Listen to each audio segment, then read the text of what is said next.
지난 시간까지 우리가 팔복의 말씀을 쭉 생각해 봤고요. 오늘부터는 그 이후에 나오는 산상순 혹은 산상보훈이라고도 하는 그 말씀의 내용들을 좀 살펴보려고 합니다. 산상보훈, 그러니까 마태복음 5장부터 7장까지의 내용인데요. 이 산상보훈의 특징, 그러니까 우리가 산상보훈을 접하면서 명심해야 될 그 특징 중에 하나는 이 산상보훈은 특정한 대상들에게 하신 말씀이다라는 겁니다.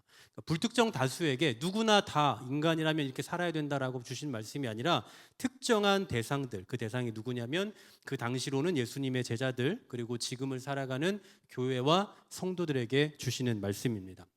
그리고 또 한 가지 생각해야 될 건 이 산상수는 5장부터 7장까지의 내용 전체지만 따로따로 떼어져 있는 격언으로 여기시면 안 돼요. 그러니까 이 산상보훈을 앞으로 접하다 보면 여러분들 다 알고 계시는 말씀들이 계속 나올 거거든요.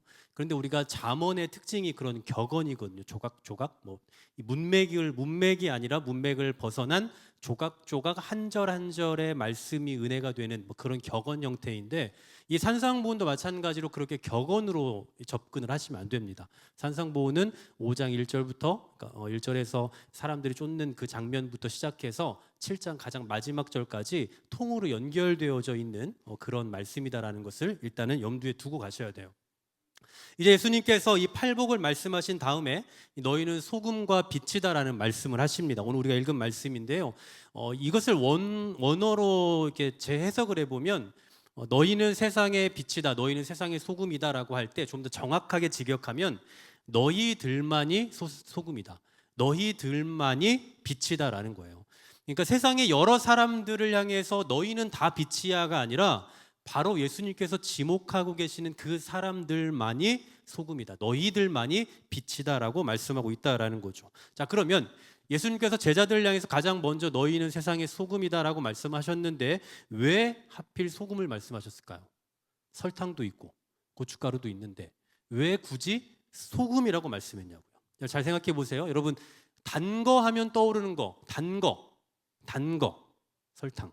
또 어떤 분들은 올리고당, 아니면 꿀, 아니면 생각 안 나세요? 네. 요즘에는 알룰로스, 그렇죠? 아니면 스테비아, 이런 게 떠오를 수 있을 거예요. 그리고 매운 거 하면 고춧가루, 또 청양고추, 고추장, 그리고 캡사이신. 네. 또 뭐 있습니까?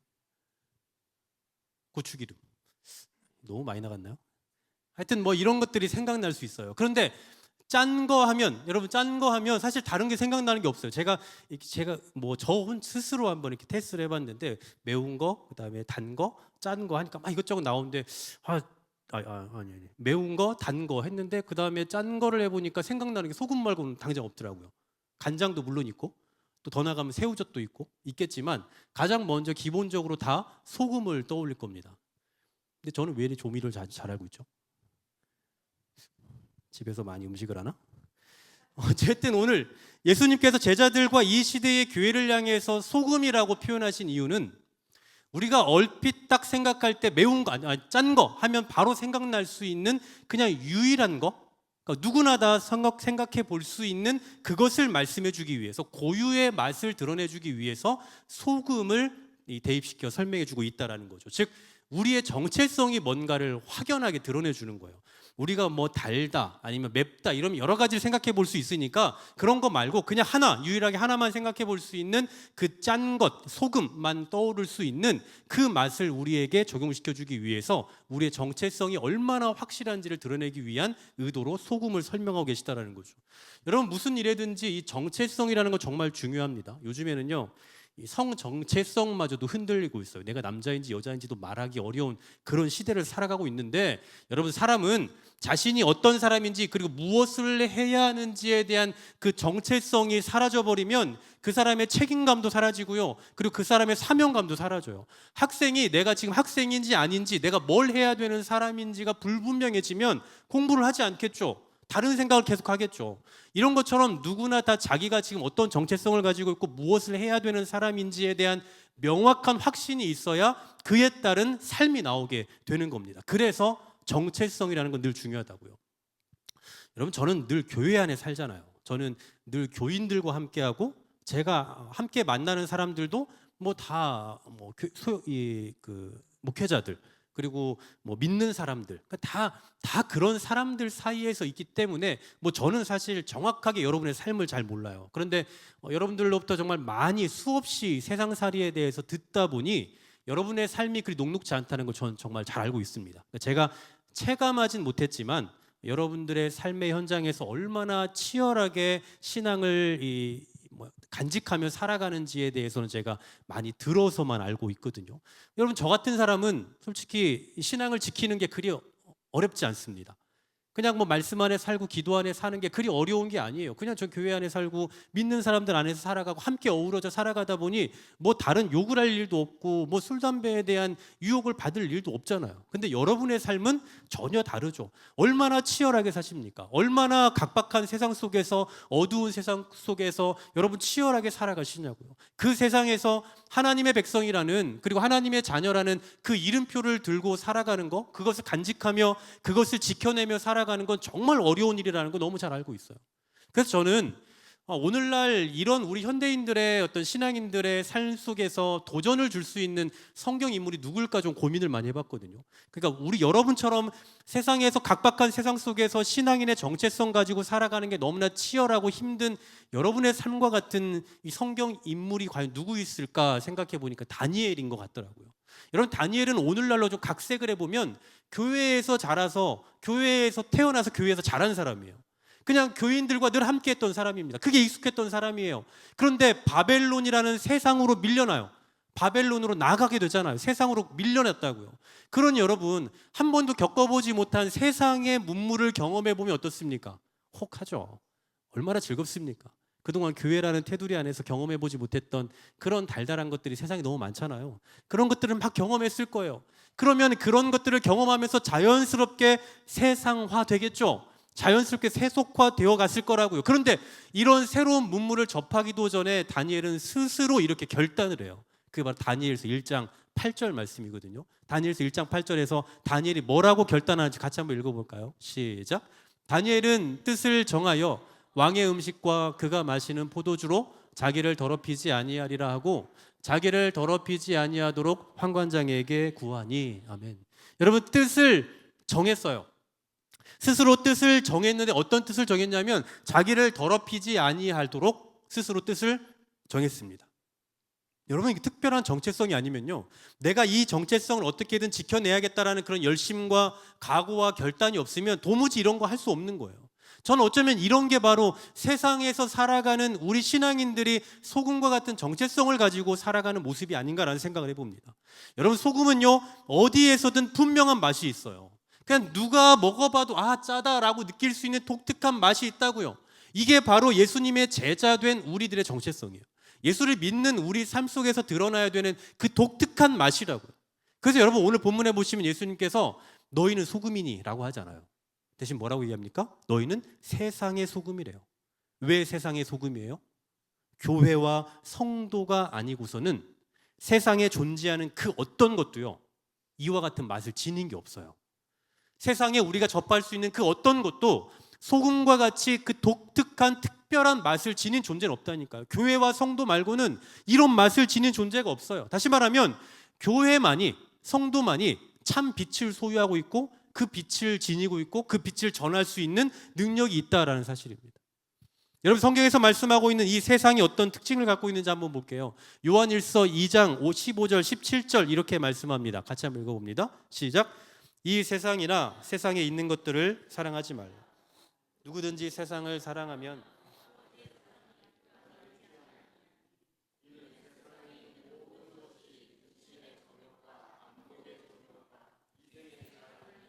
다 아버지께로부터 온 것이 아니요 세상으로부터 온 것이야.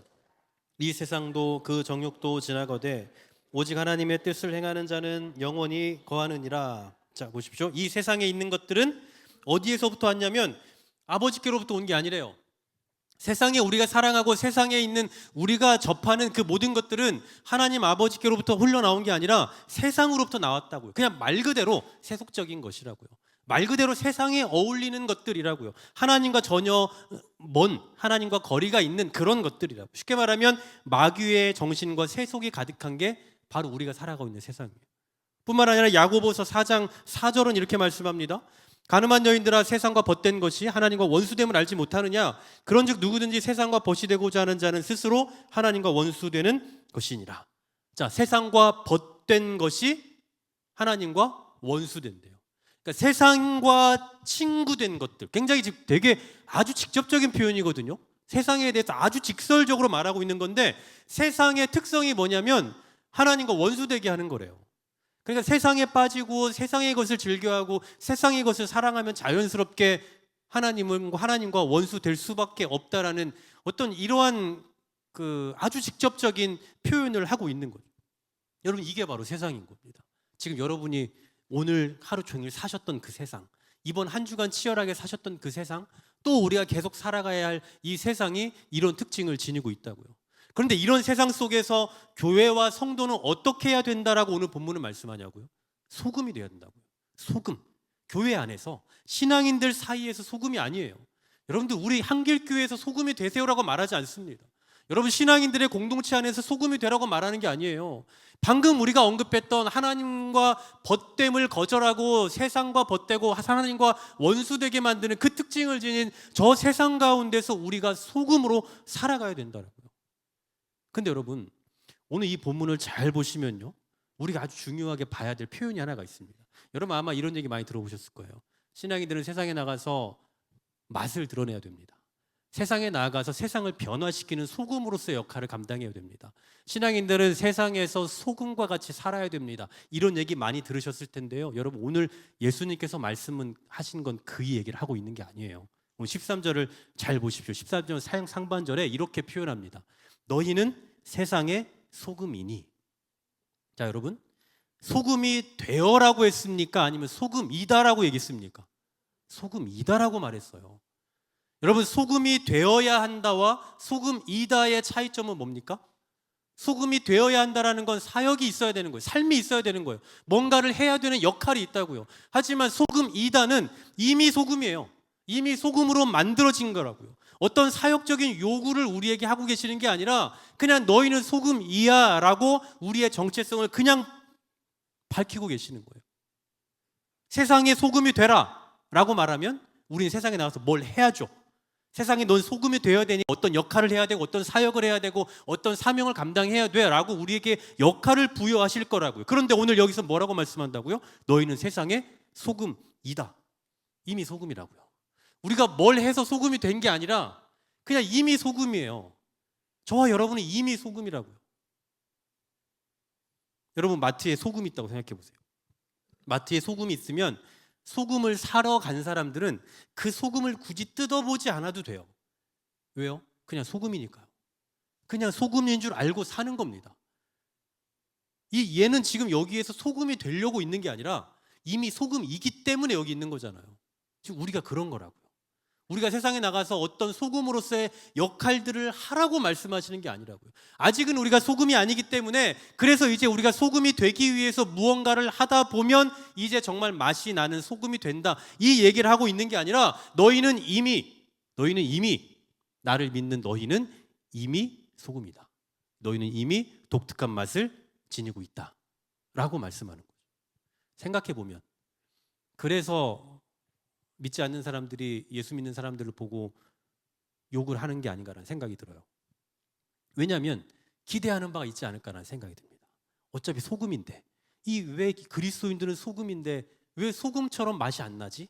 라고 생각하니까 실망해서 왜 당신들은 그러냐? 왜 교회 다니는데 그러냐? 교회 다니는 사람들이 왜 그러냐? 라고 말하는 건 우리가 소금으로서의 어떤 정체성을 지니고 있다라는 인식이 있는 게 아닐까라는 생각이 든다. 그러면 여러분 기억하십시오. 교회 그리고 우리가 성도가 되었다라는 건요, 이미 맛이 있는 존재가 되었다라는 거예요. 이미 저와 여러분이 성도로 존재하고 있고 한길 교회를 이루고 있다는 사실 자체가 이미 저와 여러분은 소금이라고요. 독특한 맛을 지닌 정체성을 지니고 있는 존재다라는 사실입니다. 자, 그러면 도대체 우리가 드러내야 될 맛은 뭡니까? 그래, 우리가 소금이라고 치자고요. 우리가 짠데 그건 독특하게 우리가 드러내야 될 그 맛이 뭐냐고요. 제가 서두에 말씀드렸죠. 이 산상보훈의 말씀은 따로 떼어놓고 말하면 안 된다고요. 5장 1절부터 끝까지 가야 된다고요. 그런데 우리가 이 바로 앞서 생각해봤던 지난주까지 봤던 그 말씀의 내용이 뭡니까? 팔복이잖아요. 그 팔복, 또 다시 말씀드리지만 이 팔복은 우리에게나 복이지 세상에서는 복이 아니라고 다시 여러 번 말씀드렸어요. 세상에서는 가난한 거 다 피하고 싶어하고, 세상에서는 울지 않고 편안하게 사는 걸 좋아하고, 세상에서는 배불리 사는 걸 좋아한다고요. 그것을 위해서 살아가고. 그런데 예수님은 이 팔복에서 계속해서 가난해야 된다, 애통해야 된다, 온유해야 된다, 줄이고 목말라야 된다, 이런 말씀을 하고 있잖아요. 이런 걸 복으로 알고 이런 것을 추구하며 살아간다라는 그 삶 자체가 아주 독특한 삶인 거예요. 아주 독특하고 특별한 삶이라고요. 여러분, 소금도 가장 독특한 맛을 내는 조미료잖아요. 가장 독특한 유일한 맛. 그런 것처럼 이 팔복의 삶을 구현해내고자 하는 그 삶도 역시나 아주 독특한 맛이에요. 세상 어디에서도 찾아볼 수 없는, 세상 어디에서도 맛볼 수 없는, 세상 어디에서도 경험해 볼 수 없는 그 독특한 맛이라고요. 그 맛을 지금 누가 소유하고 있다라고 선언하셨냐면 교회가 소유하고 있다고요. 우리 한길교회가 소유하고 있고 한길교회를 이루고 있는 저와 여러분이 이 맛을 소유하고 있다라고요. 여러분, 세상 어디에서도 이런 걸 추구할 수 없다니까요. 제가 지난 시간에 말씀드렸잖아요. 우리가 이 팔복의 말씀을 통해서 기독교가 유일한 복음의 종교라는 것을 더 확신해 볼 수 있는 이유는 세상 어디에서도 이런 걸 말하지 않는다고요. 세상 어디에서도 잘 되라, 잘 살아라, 부자가 되라 라고 말하지, 이렇게 가난해라, 헌신해라, 죽어라, 줄이고 목말라라 라고 말하지 않고 이것이 복이다라고 가르치는 곳이 없다고요. 근데 유일하게 예수님만이 이러한 삶을 우리에게 요구하고 계시다라는 것은 아주 독특한 삶을 우리에게 원하고 계시고 요구하고 계시다. 그런 여러분 기억하십시오. 세상에서 소금이 되기 위해서 노력해야 되는 게 아니라 이미 그 독특한 맛을 가진 존재로 세상에 보냄받은 존재가 바로 저와 여러분, 그리고 우리 한길교회인 줄로 믿으시길 소망합니다. 여러분, 정말 교회는요, 독특한 맛이 있어야 돼요. 누구나 소금을 먹으면 인상을 쓰겠죠. 아, 짜 하면서 누구나 다 그 맛을 알게 되는 것처럼 교회를 경험하고 그리고 신앙인들을 경험하는 세상 사람들이 아, 이게 독특한 맛이구나. 아, 이게 교회구나. 아, 이게 하나님이구나. 이런 게 하나님의 가르침을 받고 하나님의 사랑받는 성도들의 삶이구나라는 것을 느낄 수 있는 그런 독특한 맛이 있어야 된다라는 사실이에요. 사랑하는 여러분, 자주 말씀드리지만 교회는요, 하나님 나라의 구현체라고 말씀드렸죠. 하나님 나라를 드러내는 하나님 나라의 모델하우스라고요. 최근에 이제 우리 주변에 뭐 재개발로 인해서 많은 아파트가 건축되고 있는 가운데 이제 모델하우스가 뭐 생겨났기도 했고 또 이제 생겨나겠죠, 계속해서. 근데 여러분, 모델하우스가 중요한 이유는 다 아시잖아요. 우리가 그 건축될 생겨날 아파트를 실물을 볼 수 없잖아요, 아직. 그런데 아직 지어지기도 전에, 시작하기도 전에 어떻게 지어질지를 볼 수 있는, 그 실물을 볼 수 있는 유일한 방편이 바로 이 모델하우스예요. 그곳에 사람들이 방문해서 와, 좋다 라고 느끼지 않으면 그 미분양 사태가 발생하는 거예요. 와, 진짜 좋다, 나도 여기 살고 싶다, 돈이 좀 없지만 빚을 내서라도 살아야겠다 라는 그 마음을 들게 해야 사람들이 그걸 분양을 받으려고 도전할 거 아니겠습니까? 이게 바로 모델하우스의 중요성이죠. 마찬가지로 우리가 이 세상에서 소금으로 존재하고 있는 이유는 하나님 나라를 바르게 보여주고 하나님 나라가 어떤 곳인지를 드러내고 하나님 나라를 이 세상에서 살아가는 성도의 삶이 얼마나 복되고 기쁜지를 보여주는 수단이 되어야 한다는 거예요.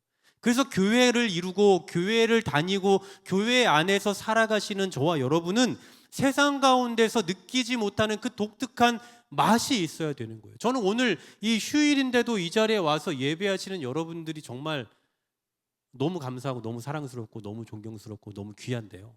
제가 오늘 생각해 봤어요. 내가 만약에 그냥 평신도였으면 언제 놀러 갑니까?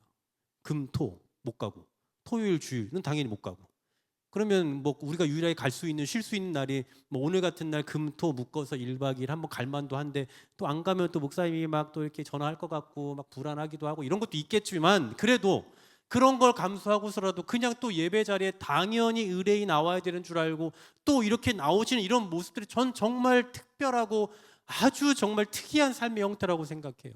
여러분, 이런 것도 정말 독특한 것 아닙니까? 세상에서 누가 이런 모습 보고 야, 참 좋다, 참 대단하다라고 말하겠어요? 그냥 이 자체가 소금과 같이 아주 특별한 삶이겠죠. 근데 이러한 삶의 형태 속에서 나 오늘도 교회 가야 돼, 이게 아니라 쉬는 날이지만 그래도 난 오늘 예배의 자리에 가야 돼, 가서 내가 예배해야 내가 살아 라는 그런 어떤 기쁨에 찬, 그리고 정말 당연히 예배해야 되는 그 예배자로서의 그런 어떤 책임감, 사명, 이런 것들을 가지고 나오는 모습들이 있어야 도대체 교회가 뭐길래, 예배가 뭐길래 저러냐라고 사람들이 느끼는 거지. 정말 너무 힘들다, 오늘도 또 교회 가야 돼, 이번 주일날 또 일요일날 또 교회 가야 되네, 이런 삶이 우리에게서 계속 보인다면 그러면 세상에서 우리 교회를 또 하나님의 나라의 모습을 어떻게 보겠습니까? 당연히 특별한 맛이 느껴지지 않겠죠. 세상에서 경험할 수 없는, 세상에서 느낄 수 없는 아주 독특한 맛이 교회 안에서 신앙인들의 삶 속에서 드러나야만, 그래야만 우리가 하나님 나라의 구현체로서의 그 바른 역할들을 감당해 나가는 모습이다라는 거예요. 여러분, 만약에 이러한 삶이 없다면, 이 소금으로서 맛을 드러내는 삶이 없다면 어떻게 되느냐? 오늘 본문 가장 마지막 하반절에 이렇게 말씀하죠. 아무 쓸데없어 다만 밖에 버려져 사람에게 밟힐 뿐이니라. 여러분, 우리가 교회로 존재하고 성도로 존재하고 성도라는 이름을 가지고 있고 직분자의 이름을 가지고 있음에도 불구하고 이런 존재 가치를 상실하면, 맛을 상실하면 세상에 밟힐 뿐이라고요. 세상에 버려져서 사람에게 밟힐 뿐이라고요. 존재 가치가 없어져 버리는 거예요. 아무런 존재 가치가 없는 거라고요. 교회라고 이름하고 있지만 너 왜 있냐? 라고 하나님께서 어쩌면 우리를 향해서 말씀하실 수밖에 없는 그러한 존재가 되고 말 거라는 거죠. 기억하십시오. 우리가 무엇을 해야만 하나님 나라를 제대로 소개할 수 있는 도구가 되는 게 아닙니다. 여러분, 이제 뭐 하셔야 돼요 라고 말하는 거 절대 아니에요. 이미 우리는 소금입니다. 이미 우리는 독특한 존재로 부름 받았고요. 이미 예수 그리스도 안에 살아가는 우리들은 하나님 나라를 보여줘야 되는 모델로서 존재하고 있는 거예요. 여러분, 뭐 하셔야 되는 게 아닙니다. 하지 않아도 여러분은 그냥 소금입니다. 저와 여러분은 정말 소금으로서, 그런 소금과 같은 독특한 맛을 지닌 공동체, 독특한 맛을 가진 성도로서의 책임감을 갖고 사명감을 갖고 하나님 나라를 드러내고 구현해낼 수 있는 유일한 수단으로 살아가고 있다는 거 잊지 마시고 이 부르심에 합당한 삶을 살아내는 저와 여러분 될 수 있기를 주의 이름으로 간절히 소망합니다.